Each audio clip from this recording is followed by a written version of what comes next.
చెట్టు అని కూడా అంటారు. సెమి సమైతే పాపం సెమి శత్రు వినాశన అర్జునస్య ధనుర్ధారి రామస్య ప్రియదర్శనము.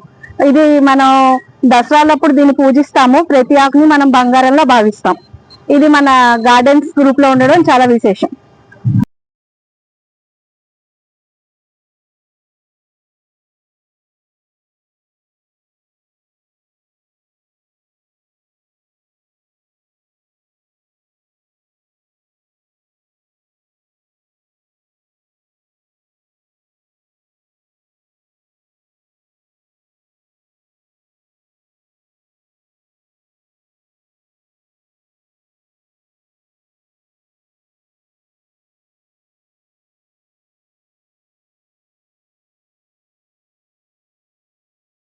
ఎండాడ ఇన్ఛార్జ్ కవిత. నేను మా ఎండాడ గార్డెనర్ అయిన కమలావతి గారు వాళ్ళ హౌస్కి వచ్చాము. చాలా అందమైన బృందావనం అని పెట్టినందుకు ఇది అందమైన బృందావనం అండి. పూల మొక్కలే పెంచుతారు, కొంతమంది పళ్ళ మొక్కలే పెంచుతారు. మేడం అన్ని కవర్ చేస్తున్నారు, పూల మొక్కలు, పళ్ళ మొక్కలు అండ్ యాజ్ వెల్ యాజ్ మంచి ఏంటి వెజిటేబుల్స్ కూడా చేస్తున్నారు. సార్ చెప్పినట్టు ఏంటంటే కాంక్రీట్ లైఫ్ లో ఉన్న ఒక అందమైన బృందావనంలా ఉంది. వీళ్ళ ఫ్యామిలీ తనకు సపోర్ట్ చేయడం, తను ఇంత మంచిగా పెంచడం, తను మా గార్డెనర్ అవడం మా అదృష్టం. Thank you.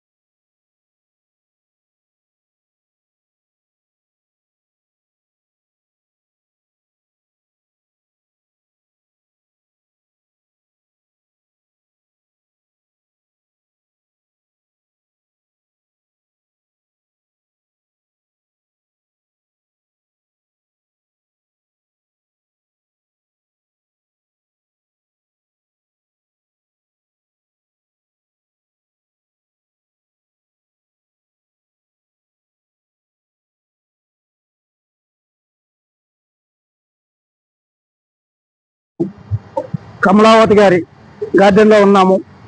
ఏదైతే వీళ్ళ ఇంటి గారి దగ్గర చూస్తే 15 ఏళ్ళుగా పెంచుతున్న వీళ్ళ గార్డెన్లో అన్ని రకాల పండ్ల జాతి మొక్కలు పెంచుతాం. ఆ పండ్ల జాతి మొక్కలు కాయలు కాయటం, పండ్లు అవ్వటం చాలా ఆనందదాయకంగా ఉంది. ప్రధానంగా సపోటా, నిమ్మ, నారింజ, దానిమ్మ ఇలా చాలా రకాలు పెంచుతున్నారు. అలాగే కూరగాయలు ఇక్కడ ఏదైతే మనం స్తంభం తోటకార ఎరుపు రంగు అనుకుంటున్నామో అది ఇక్కడ కూడా ఉంది. అలాగే వీళ్ళు మొక్కలతో పాటు చేపలను కూడా పెంచడం, ఒక బౌల్లో చేపలు, తర్వాత ఏదైతే తామర, కమల ఉన్నాయి, మొక్కలు ఉన్నాయి. అలాగే అజోలా పెంచుతున్నారు. ఏదైతే ఆక్సిజన్ ఎక్కువగా వస్తుందో అట్లాంటి మొక్కలు, స్పెర్మ్ మొక్కలు కూడా పెంచుతున్నారు. ఇట్లా ఇన్ని రకాల మొక్కలు పెంచడం అనేది చాలా గ్రేట్. ఈరోజు ఇక్కడ ఉన్న పూల మొక్కలు, పళ్ళ మొక్కలు ఇవన్నీ కూడా నిజంగా ఒక చిన్న అడవిలా కనిపిస్తున్నాయి. ఇంత గొప్ప అడవిని సృష్టించిన మేడంకి, వాళ్ళ కుటుంబీకులకి అందరికి కూడా అభినందనలు తెలియజేయాలి. ఇక్కడ కిందన చుట్టూతో ఇన్ని వాహనాలు, ఇంత ప్రయాణం, ఇంత జరుగుతున్నాయి, ఇంత శబ్దాలు వస్తున్నప్పటికీ కూడా ఇక్కడ మాత్రం వీళ్ళు ఒక ఆరోగ్యకరమైన వాతావరణం క్రియేట్ చేశారు. ఇక్కడ పిచ్చుకలు ఎక్కువగా వస్తున్నాయని చెప్తున్నారు, చాలా ఆనందదాయకమైన విషయం.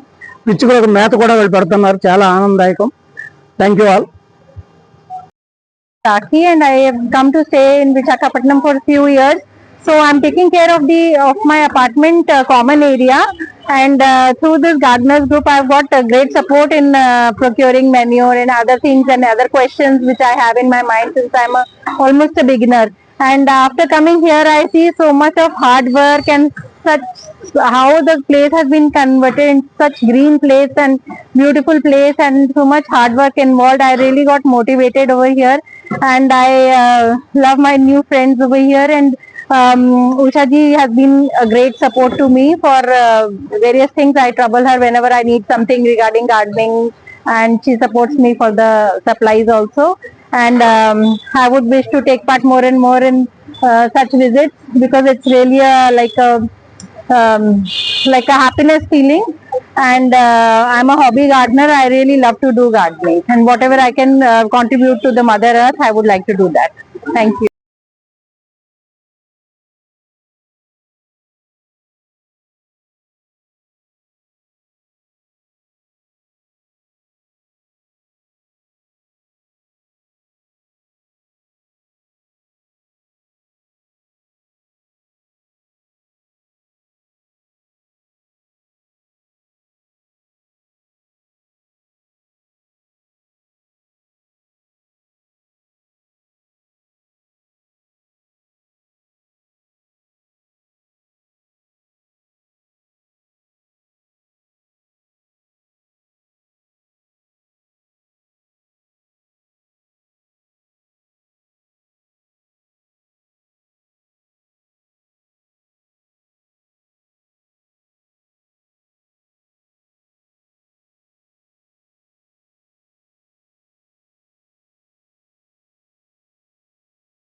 వైజాగ్ సిటీలో టెర్రస్ గార్డెన్ సిటీసీ అని వనమాలి గ్రూప్ వాళ్ళు చేసి మొత్తం మహిళలందరూ కూడా టెర్రస్ పంటలు పండిస్తున్నారు. రోజుకి నాకు తెలిసి కొన్ని టన్నులు ఉత్పత్తి అవుతుంది. అందరూ కలిసి వాళ్ళు ఎంతో కొంత ఆర్గానిక్ ఫుడ్ తిని ఆరోగ్యం పెంచుకుంటున్నారు. ఈ రకంగా చాలా మంది ఇంకా ఇది ఒక ఫ్యాషన్ కాదు, ఒక హాబీ లాగా అయిపోయి ఇప్పుడున్న కెమికల్స్ ప్రొడక్ట్స్ తినడం వల్ల ఎక్కువ దీని మీద కాన్సెప్ట్ పెంచుకొని చాలా మంది అంటే పెద్ద పెద్ద కోటీసుల వాళ్ళు ఒక భూమి తీసుకొని వ్యవసాయ క్షేత్రంగా చేసుకుంటున్నారు. మనకి అలాంటి భూములు లేకపోయినప్పుడు ఈ టెర్రసే మనకి డాబాలే ముఖ్యంగా మనకి ప్రధాన వనరుగా ప్రధాన భూమిగా అని చెప్పి గోళెల్లో పెంచుకొని మంచి పంటలు పండించి మంచి ఫ్రూట్స్ కూడా ఇప్పుడున్న ప్లేస్ లో ఇప్పుడు ఉన్నాం. ఇప్పుడు ఈ మేడం గారు చాలా అన్ని ఫ్రూట్స్ ఉన్నాయి. దానిమ్మ ఉంది, నిమ్మ ఉంది, తర్వాత అన్ని రకాలైన ఫ్యాషన్ ఫ్రూట్స్ ఉన్నాయి, సపోటా ఉంది, అండ్ కాయగూరలు కూడా అన్ని కాయగూరలు పండుతాయి. వాళ్ళకి అసలు ఇంటికి సరిపోయిన కాయగూరలు వాళ్ళు పండించుకుంటున్నారు. దానివల్ల ఆరోగ్యంగా జీవించడం జరుగుతుంది. నెక్స్ట్ వాళ్ళు ప్రతిరోజు వాళ్ళకి ఒక ఏజ్ అని తెలియకుండా ఒక మానసికంగా అయిన ఆనందంతో ఈ గార్డెన్ పెంచుకోవడం, నెక్స్ట్ తద్వారా సమాజంలో మనం మంచి కాయగూరలు పండిస్తున్నాం, మనం తింటున్నాం, మన ఆహారం మనం పండించుకుంటున్నాం అని చెప్పి ఇది చేయడం వల్ల ఆరోగ్యంగా చాలా మంది ఇంప్రూవ్ అవుతారు. దీనివల్ల నాకు తెలిసిన విషయం, నాకు కొంచెం చిన్న జ్ఞానంతో నేను కూడా ప్రారంభించాను. ఒక 5 years అయింది కొంచెంగా. అంత నాకు ఏజ్ అయినా కూడా మెట్లెక్కలే. వైజాగ్ ఆదర్శ్ నగర్ ఏరియాలో ఉంటున్నాము. సో మా గార్డెన్ వచ్చేసి మొత్తం 3 floors గార్డెన్ అండి. నేను ఇది స్టార్ట్ చేసి ఇంచుమించు ఒక 15 years కంటే ఎక్కువే అవుతుందని చెప్పాలి. సో ఎక్స్పీరియన్స్ చెప్పడం కోసం కూడా స్లోగా స్టార్ట్ అయింది అనమాట నాది. కొంచెంగా స్టార్ట్ చేశాను. సో ఇంచుమించు 15 ఏళ్ళ పైననే చెప్పాలి. ఇప్పుడంటే టెర్రస్ గార్డెన్ ఇది అంటున్నారు, కానీ పూర్వం అందరి ఇళ్లలోని మొక్కలు ఉండేవండి. సో ఇదేమి పెద్దగా మేమేం చేస్తున్నట్లు కాదు, బట్ పూర్వం చూసుకుంటే అందరి ఇళ్లలో అన్ని మొక్కలు ఉండేది. ఇల్లు అంటే ఇంకా ఇలాగే ఉండాలండి, ఇంటి చుట్టూ మొక్కలతోనే ఉండాలి. మనం రాను అవన్నీ వదిలేసి వచ్చేసాము. సో ఒక్కొక్కటి అలవాట్లు మార్చుకొని మనం ఎలా పాత పద్ధతులు తీసుకుంటున్నాము, సో అలాగే మళ్ళీ మనం అంతా మన ఇంటి చుట్టూ మొక్కలతో కలిపి మనం బ్రతకడం నేర్చుకోవాలని, సో ప్రతి ఒక్కరూ పాటించాలని కోరుకుంటున్నాను. సో ఇది వచ్చేసి నా చిన్ని ప్రపంచం అనమాట. ఎప్పుడైతే మనం మొక్కలతో మమేకమై ఇలా చుట్టూ హ్యాపీగా గ్రీనరీగా ఉంటుందో మనకి వేరే వ్యాపకం అనేది ఉండదన్నమాట. సో ఇంకొక విషయం, చాలా మంది మదర్స్ ఫేస్ చేస్తున్నారని నేను అనుకుంటున్నాను. ఎస్పెషల్లీ నేనైతే ఫీల్ అవుతాను అనమాట. ప్రతి ఇంట్లో ఒక్కొక్క పిల్లలు లేదా 2 పిల్లలు ఉంటున్నారు. సర్టెన్ ఏజ్ వచ్చిన తర్వాత స్టడీస్ కోసం వాళ్ళు ఏదో ఒక ప్లేస్కి వెళ్ళిపోతారు మన వదిలేసి. సో అప్పుడు ప్రతి పేరెంట్ ఒంటరితనం ఫీల్ అవుతారండి. సో మీరు ఇంకొక ఫ్రెండ్నో లేకపోతే ఇంకెవరితోనో మీరు వెళ్ళి ఫ్రెండ్షిప్ చేయండి, వాళ్ళు ఒక స్టేజ్లో మిమ్మల్ని వదిలేసి వెళ్ళిపోతారు. మీరు ఒక మొక్కను పట్టుకోండి, మీరు ఉన్నంతకాలం మొక్క మీతో ఉంటుంది. సో గార్డెన్ అనేది మీరు ఓపిక ఉండి హాబీగా చేసుకోగలిగితే మీరు ఉన్నంతకాలం మీతో ఉంటుంది.